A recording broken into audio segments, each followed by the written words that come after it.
Good morning friends. GST platform के YouTube channel में आप सभी का स्वागत है। जी हाँ फ्रेंड्स, जीएसटीआर 3B की जो अक्टूबर महीने की आप रिटर्न फाइल कर रहे हैं, इसके अंदर आपको एक इम्पॉर्टेंट पेमेंट से रिलेटेड जो इंफॉर्मेशन है उसको ध्यान में रखना है, क्योंकि डिपार्टमेंट जो है अब इस पॉइंट को लेकर के काफ़ी ज़्यादा स्ट्रिक्ट हो रहे हैं। और ये पॉइंट है कि आपको कैश की लाइबिलिटी जो है वो पे करनी है मिनिमम 1% मैंडेटरी।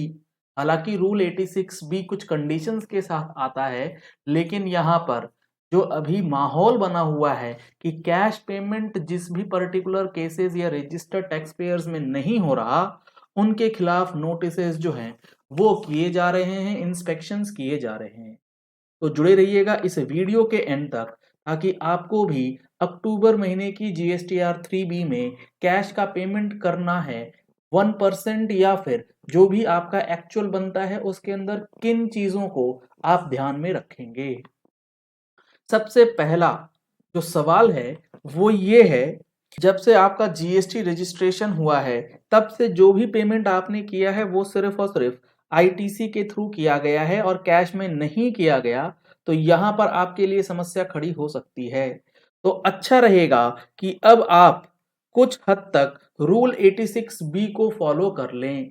और इसमें काफी लोगों का सवाल भी आ रहा है कि इसको जीएसटीआर 3B में इंप्लीमेंट कैसे करना है, नया मेथड क्या होगा टैक्स पेमेंट करने का। अगर आप नहीं करते हैं तो डिपार्टमेंट की जो क्वेरी आ रही है वो कुछ इस तरीके से आ रही है कि अगर आप सिर्फ आईटीसी से पेमेंट करते हैं तो आपका जो प्रॉफिट एलिमेंट है वो अगर आपके पास नहीं अवेलेबल है, तो एक बार हम इंस्पेक्शन करके ये जांच करना चाहते हैं कि आप जो स्टॉक दिखला रहे हैं वो एक्चुअली अवेलेबल है भी या नहीं है। तो कुछ कैश पेमेंट आप रूल 86B को फॉलो करते हुए जरूर करें, आगे चल के आपके लिए सही रहेगा। और ये मेथड आपको अपनाने से कहीं ना कहीं डिपार्टमेंट भी एक फेवरेबल और एक लीनियंट व्यू जो है वो अपनाएगा। अब यहां सवाल आता है कि कैसे किया जाए।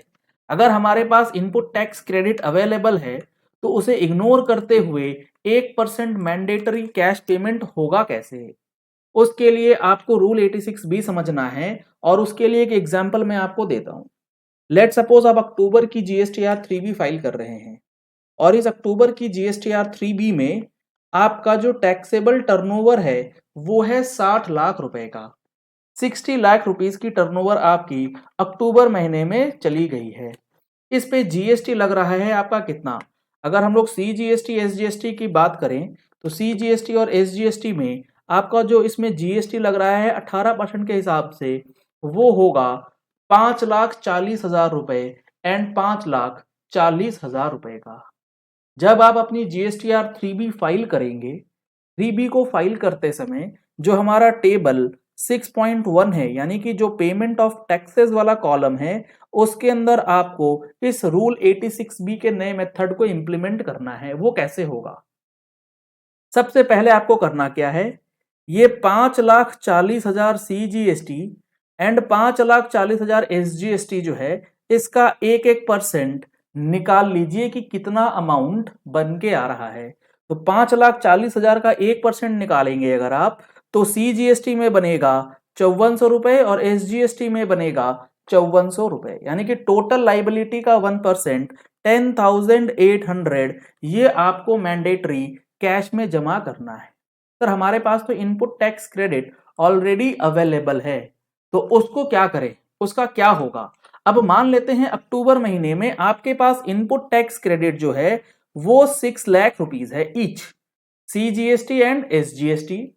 और लाइबिलिटी हमारी कितनी थी, 540 एंड 540। अगर आप रूल 86 भी फॉलो नहीं करते हैं तो आपको कैश में कुछ भी जमा नहीं करना, बल्कि आपके पास 60,000 का क्रेडिट कैरी फॉरवर्ड हो जाएगा।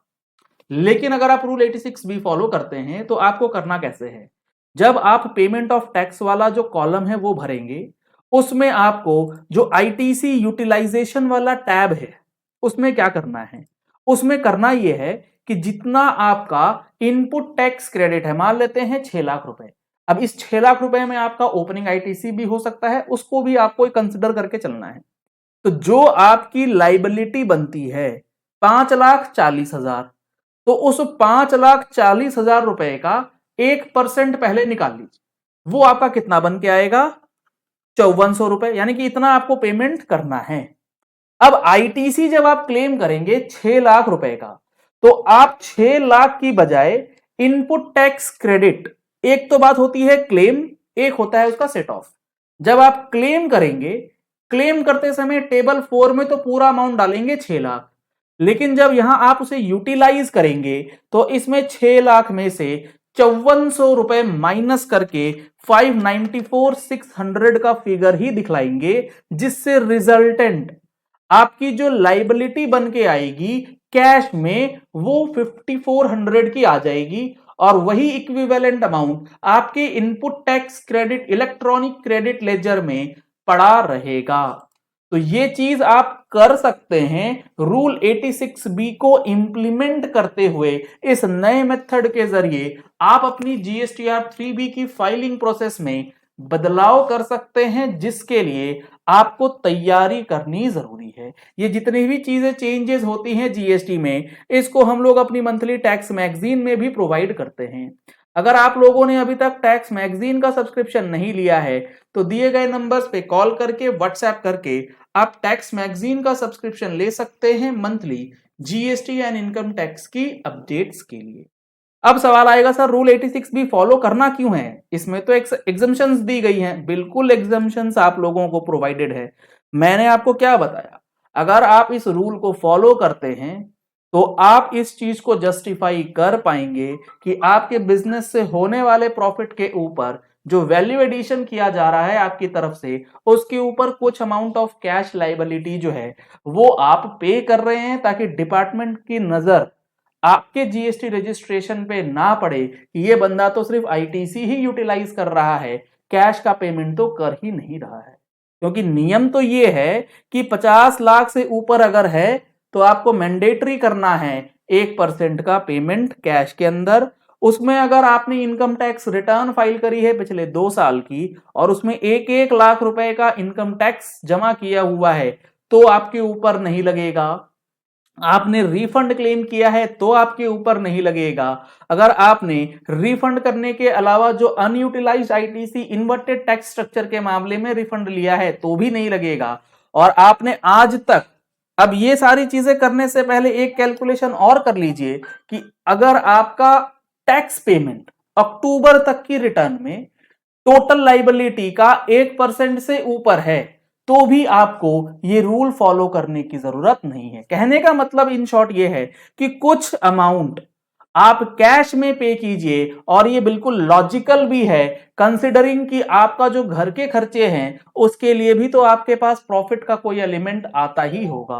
सिर्फ और सिर्फ स्टॉक का आईटीसी यूटिलाइज करते रहेंगे, ये कहीं से भी जस्टिफाइड जो है वो नहीं होगा।